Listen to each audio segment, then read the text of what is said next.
আজকে বাংলাদেশে বারবার সরকার এসেছে, আমরাও এসেছি। শ্রমিক শ্রেণীর সত্যিকার অর্থে যে কাজগুলো করা দরকার ছিল আমরা কিন্তু সেই কাজগুলো সবাই করে উঠতে পারিনি। আমি গভীর শ্রদ্ধা জানাতে চাই আমাদের সেই সমস্ত শহীদ শ্রমিক ভাইদের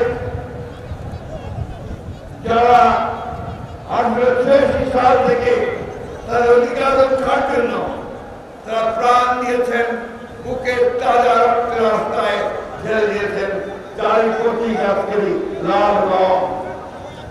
আমি একই সঙ্গে শ্রদ্ধা জানাতে চাই আমাদের সেই সমস্ত শ্রমিক ভাইদেরকে যারা এই 24 সালে ছাত্র জনতার উত্থানের মধ্যে হাসিনার বিরুদ্ধে সংগ্রাম করতে গিয়ে তাদের বুকের তাজা রক্ত তার পথে ঢেলে দিয়েছেন।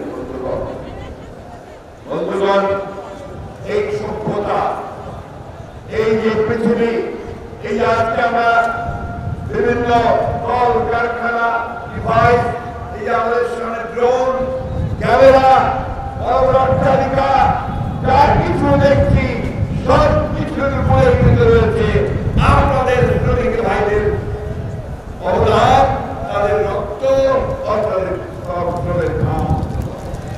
সভ্যতায় গড়ে উঠছে শ্রমিকদের সেই অবদানের মধ্য দিয়ে। আজকে সেই জন্যই সারা বিশ্বে শ্রমিক ভাইদের এই যে তাদের আন্দোলনের ফলে তারা যে অর্জন করেছিলেন সেই দিবস পালিত।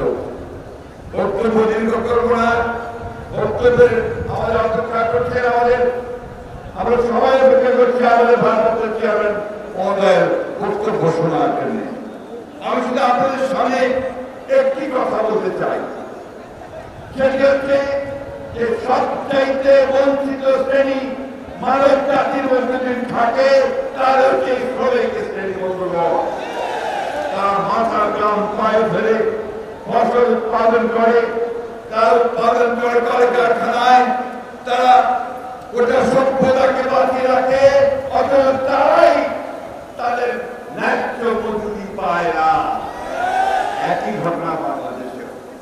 আজকে আমার খুব কষ্ট হয় যখন আমরা দেখি যে একজন 6 বছরের বাচ্চা, 8 বছরের বাচ্চা, 9 বছরের বাচ্চা যখন থেকে একটা কারখানা থেকে হাত নিয়ে ধরতে হয়।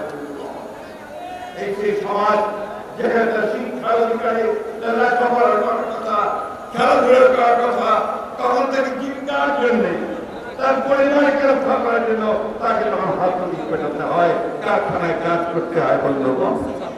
বন্ধুগণ, আজকে সমগ্র বিশ্বে আমি এই কথাই বলছি যে সবচেয়ে বঞ্চিত শ্রেণী হচ্ছে শ্রমিক শ্রেণী।